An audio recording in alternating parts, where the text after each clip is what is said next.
اعوذ باللہ من الشیطان الرجیم بسم اللہ الرحمن الرحیم وقلنا یا آدم اسکن انت وزوجک الجنة وکلا منها رغدا حیث شئتما ولا تقربا هذه الشجرة فتكونا من الظالمین فأزلهما الشیطان عنها فأخرجهما مما كانا فيه وَقُلْنَا اهْبِطُوا بَعْضُكُمْ لِبَعْضٍ عَدُوٌّ وَلَكُمْ فِي الْأَرْضِ مُسْتَقَرٌّ وَمَتَاعٌ إِلَىٰ حِينٍ صدق اللہ العظیم۔ یہ سورہ بقرہ کی آیت نمبر 35 اور 36 ہے، جس کا ترجمہ ہے وَقُلْنَا يَا آدَمُ اسْكُنْ أَنْتَ وَزَوْجُكَ الْجَنَّةَ وَكُلَا مِنْهَا رَغَدًا حَيْثُ شِئْتُمَا، اور ہم نے کہا اے آدم تم اور تمہاری بیوی جنت میں رہو اور اس میں سے جہاں سے دل چاہے اور جتنا چاہے کھاؤ، وَلَا تَقْرَبَا هَذِهِ الشَّجَرَةَ، اور تم دونوں اس درخت کے قریب مت جانا، فَتَكُونَا مِنَ الظَّالِمِينَ، ورنہ تم نقصان کرنے والوں میں شمار کیے جاؤ گے، ظالم شمار کیے جاؤ گے۔ فَأَزَلَّهُمَا الشَّيْطَانُ عَنْهَا، چنانچہ شیطان نے ان کو لغزش میں ڈال دیا اس درخت کے سبب، فَأَخْرَجَهُمَا مِمَّا كَانَ فِيهِ، اور ان دونوں کو اس عیش و آرام سے نکال کر ہی مانا۔ وَقُلْنَا اهْبِطُوا بَعْضُكُمْ لِبَعْضٍ عَدُوٌّ، تو ہم نے ان سے کہا کہ تم اتر جاؤ، بَعْضُكُمْ لِبَعْضٍ عَدُوٌّ، تم آپس میں ایک دوسرے کے دشمن رہو گے، وَلَكُمْ فِي الْأَرْضِ مُسْتَقَرٌّ وَمَتَاعٌ إِلَىٰ حِينٍ، اور تمہارے لیے زمین کے اندر ایک وقت تک کے لیے ٹھکانہ ہے اور ایک وقت تک فائدہ اٹھانے کی جگہ ہے۔ یہ جیسا کہ پیچھے بیان کیا جا چکا ہے کہ اس صورت کے اندر اللہ تبارک و تعالی نے یہاں پر ان آیات میں حضرت آدم علیہ السلام کا ذکر کر کے بتایا کہ انسان کو اللہ تبارک و تعالی نے زمین کے اندر خلیفہ بنایا ہے، اس لیے کہ انسان ہی کے اندر وہ صلاحیت ہے جو اس دنیا کے اندر عدل و انصاف کو قائم کر سکے۔ دوسری مخلوقات اس کی اہل نہیں ہیں، نہ جنات نہ فرشتے، کہ وہ زمین کے اندر عدل قائم کر سکیں، انصاف قائم کر سکیں، لوگوں کو ان کے حقوق دلوا سکیں۔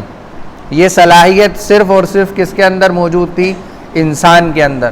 اس لیے اللہ تبارک و تعالی نے انسان کو اس دنیا کے اندر اپنا خلیفہ بنانے کا جو ہے ارادہ کیا اور بنایا، اور اس کے اندر سب سے اہم چیز کیا تھی؟ اس خلیفہ بنانے کے اندر سب سے اہم چیز یہ تھی کہ انسان علم کے اندر بہت زیادہ آگے ہے، فرشتوں سے بھی آگے ہے، جناتوں سے بھی آگے۔ جو صلاحیت علم حاصل کرنے کی اور علم کو یاد رکھنے کی اور علم پر عمل کرنے کی صلاحیت انسان کے اندر ہے، وہ کسی دوسری مخلوق کے اندر نہیں ہے۔ پھر آگے اللہ تبارک و تعالیٰ نے ایک عملی طور پر انسانوں کو اشرف بنانے کے لیے اور باعزت کرنے کے لیے فرشتوں سے انسان کے آگے سجدہ کروایا، حضرت آدم علیہ السلام کے آگے۔ تو سارے فرشتوں نے انکار کر دیا سوائے ابلیس کے۔ کیوں؟ کیونکہ ابلیس کے اندر عبادت بھی بہت تھی، عارف بھی بہت تھا، جاننے والا، عابد بھی تھا، محبت نہیں تھی اس کے اندر، اللہ کی محبت نہیں تھی اس کے اندر، اطاعت تو تھی، محبت نہیں تھی۔ اگر محبت ہوتی تو وہ سجدے میں چلا جاتا جس طرح فرشتے چلے گئے، محبت نہیں تھی اس کے اندر۔ جب وہ سجدہ نہیں کیا اس نے تو اللہ تبارک و تعالیٰ نے اس کو نکال کر باہر پھینک دیا۔ اچھا، ایک سوال یہ پیدا ہوتا ہے، کیا کوئی عمل نہ کرے، جیسے مثال کے طور پر ہمارے اوپر 5 نمازیں فرض ہیں، اب ہم اگر کوئی نماز چھوڑ دیں تو کیا ہم ایسا نہیں ہے؟ تو پھر کیا وجہ رہی کہ اس نے جب سجدہ نہیں کیا، اللہ نے حکم دیا کہ سجدہ کرو اور اس نے سجدہ نہیں کیا، تو اللہ تبارک و تعالیٰ نے اس کو نکال دیا، باہر کر دیا، مردود قرار دے دیا۔ وجہ اس کی یہ تھی کہ اس نے مانا تو نہیں، نہ ماننے کے ساتھ ساتھ اللہ سے مقابلہ بھی کیا اس نے، خلقتنی من نار وخلقتہ من طین، کہ میں اس کو کیسے سجدہ کروں جبکہ آپ نے مجھے آگ سے پیدا کیا اور اس کو مٹی سے۔ مقابلہ کیا اس نے، اس مقابلے کی وجہ سے، اس معارضے کی وجہ سے اللہ تبارک و تعالیٰ نے اس کو مردود اور کافر اور فاسق ظالم قرار دیا۔ یہ اس کی ایک وجہ تھی۔ اب یہاں بات آئی ہے کہ اللہ تبارک و تعالیٰ نے آدم اور حوا، آدم علیہ السلام کا تو پتلا بنایا، اور پھر حضرت حوا کو ان کی بائیں پسلی سے پیدا کیا۔ پیدا کرنے کے بعد حکم دیا کہ اب تم دونوں جنت کے اندر رہو۔ تو اب سوال یہ ہوتا ہے، کیا اللہ تبارک و تعالیٰ نے آدم اور حوا علیہ السلام کو جنت سے باہر کہیں اور پیدا کیا تھا پھر حکم دیا کہ اب تم جنت میں رہو؟ نہیں، بلکہ حکم اللہ تبارک و تعالیٰ نے وہیں ان کا مادہ بنایا اور پتلا بنایا اور وہیں سجدہ کروایا اور کہا، ابھی تک کوئی فیصلہ نہیں دیا تھا کہ اب کرنا کیا ہے، تمہیں پیدا کر دیا، تمہیں بنا دیا، اب کرنا کیا ہے، ابھی تک کوئی حکم نہیں دیا تھا۔ چنانچہ پھر حکم اس وقت دیا کہ اب تم کو یہیں جنت میں رہنا ہے،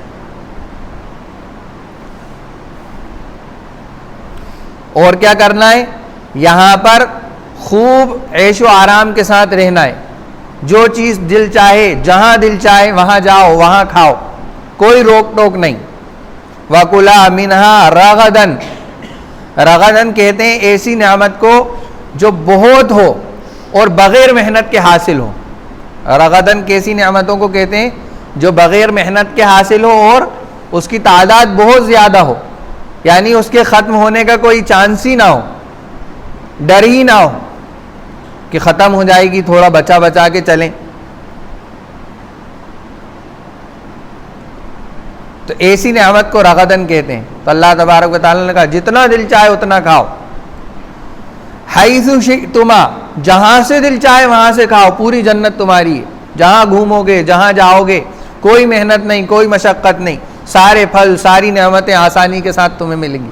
چنانچہ ہم سنتے ہیں کہ جب جنتی جنت میں جائیں گے اور اپنی مسیری پر لیٹے ہوئے ہوں گے اور جی چاہے گا کہ کاش، صرف دل میں خیال آئے گا کہ یہ سیب، اس سیب کو میں کھاتا، چنانچہ وہ ٹہنی، وہ درخت کی ٹہنی خود بخود اس کے منہ کے قریب کر دی جائے گی، اور وہ لیٹے لیٹے بغیر ہاتھ لگائے وہیں سے وہ اس کو کھائے گا۔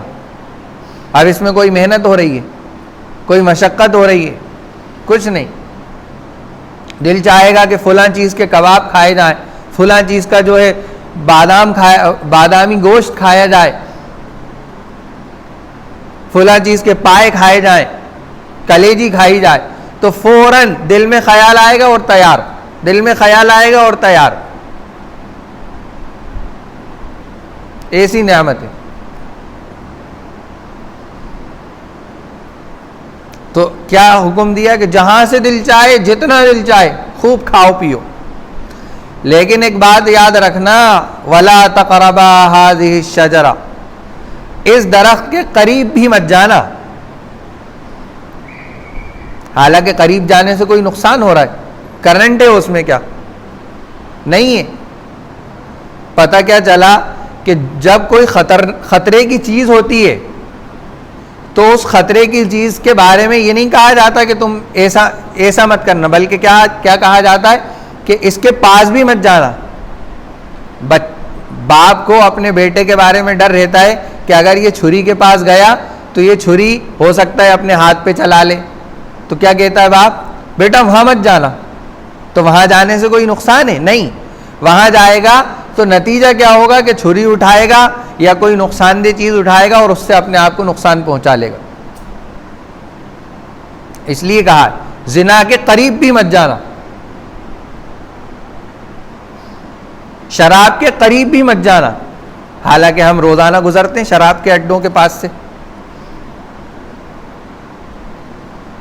تو تو جو زیادہ خطرے کی چیز ہوتی ہے اس کے بارے میں ڈائریکٹ اس کو مخاطب نہیں کیا جاتا، بلکہ کیا کہا جاتا ہے کہ اس کے پاس بھی مت جانا. تو یہاں اللہ تبارک و تعالیٰ نے حکم دیا وَلَا تَقْرَبَا هَٰذِهِ الشَّجَرَةَ. اگر تم چلے گئے تو جس طرح دوسروں نے نقصان اٹھایا ہے، جس طرح دوسروں نے ظالم شمار ہوئے، تم بھی حکم نہ ماننے کی وجہ سے ظالم شمار ہوگے. یہ حکم دیا. اب کیا ہوا؟ فَأَزَلَّهُمَا الشَّيْطَانُ عَنْهَا، کہ شیطان نے ان کو ڈگمگا دیا اس درخت کے ذریعے سے، کھلا دیا اس نے. اب وہ کیسے آ گئے جنت میں جب جنت سے نکال دیا گیا تھا؟ بعض لوگ مشہور ہے یہ بات کہ سانپ کے پھن میں بیٹھ کے آیا، مور نے حکم دیا تھا، مور نے سانپ سے کہا تو اس کے پیر اللہ نے بدل دیے تو وہ روتا رہتا ہے. اس طرح کی باتیں پرانے لوگوں میں مشہور ہیں، ہماری دادی بھی سنایا کرتی تھی پہلے بچپن میں.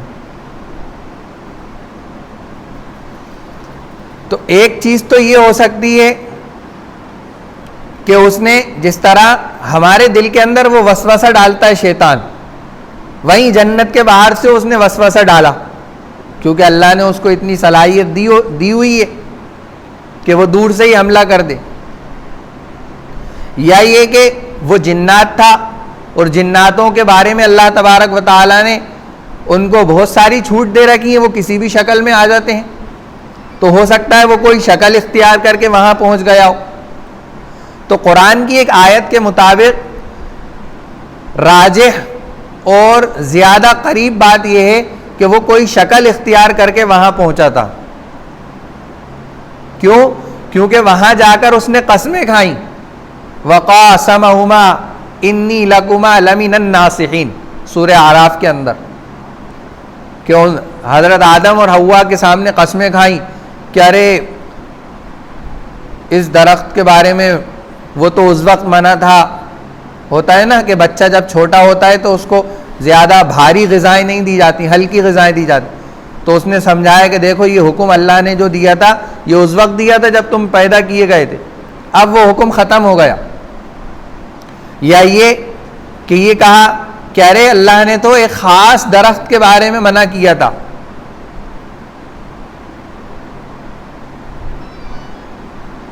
یہ بات ہو سکتی.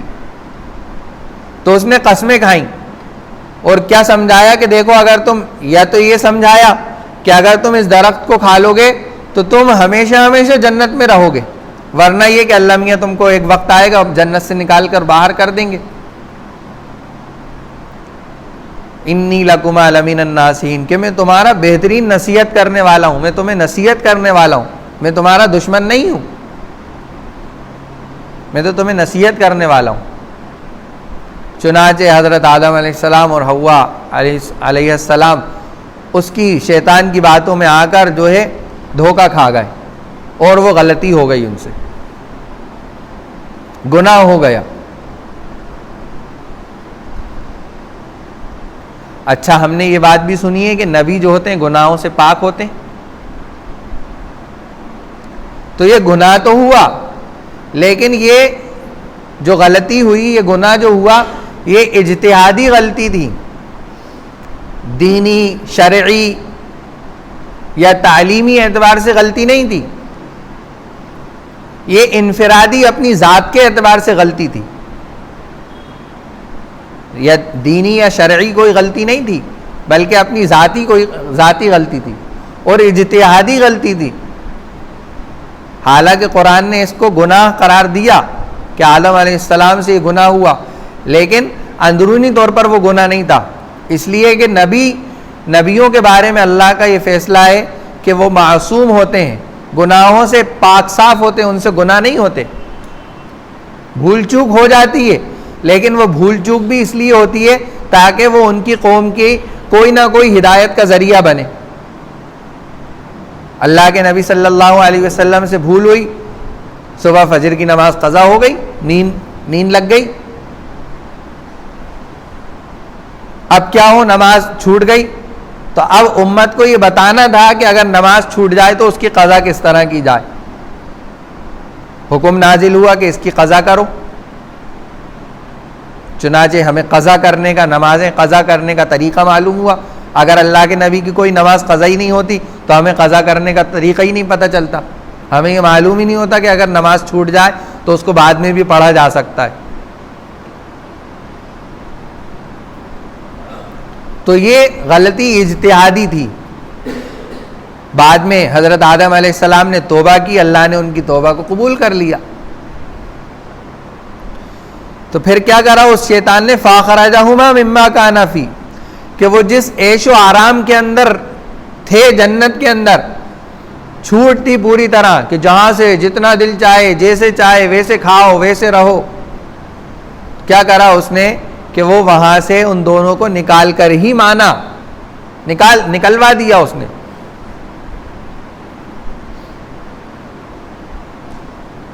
وَقُلْنَا اهْبِطُوا بَعْضُكُمْ لِبَعْضٍ عَدُوٌّ، تو اللہ تبارک و تعالیٰ نے حکم دیا کہ اتر جاؤ، یہاں سے نکل جاؤ، زمین پر نکل جاؤ دنیا میں.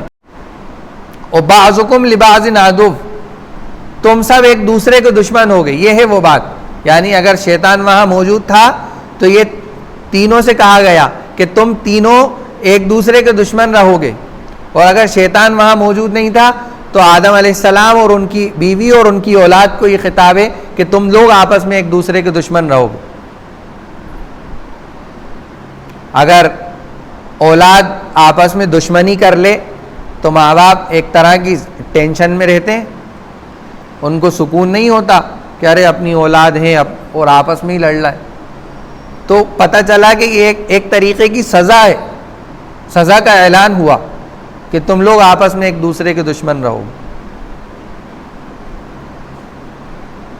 وَلَكُمْ فِي الْأَرْضِ مُسْتَقَرٌّ، اور جس طرح جنت کے اندر ہمیشہ ہمیشہ کی زندگی ہوتی ہے، یعنی ہم جب جنت میں جائیں گے، اللہ تعالی ہمارے حق میں جنت کے فیصلے فرمائے، جب ہم جنت میں جائیں گے تو وہاں ہمیشہ ہمیشہ کی زندگی ہوگی، کبھی کسی طرح کی کوئی پریشانی نہیں ہوگی. لا يسمعون فيها لغوا ولا كذابا، کہ وہاں کسی طرح کی کوئی بیہودہ بات، جھوٹی بات کچھ نہیں سنیں گے. وہاں تو ہر طرح کا عیش و آرام ہوگا. تو اب کیا کہا؟ وَلَكُمْ فِي الْأَرْضِ مُسْتَقَرٌّ، کہ اب جو زمین میں ہم تم کو بھیج رہے ہیں وہ ایسا نہیں ہے کہ تمہیں یہی مستقل رہنا ہے، نہیں، ایک وقت کے لیے بھیج رہے ہیں. اس وقت کے بعد پھر تمہیں جو ہے اس جگہ سے بھی بلا لیں گے ہم. وَمَتَاعٌ إِلَىٰ حِينٍ.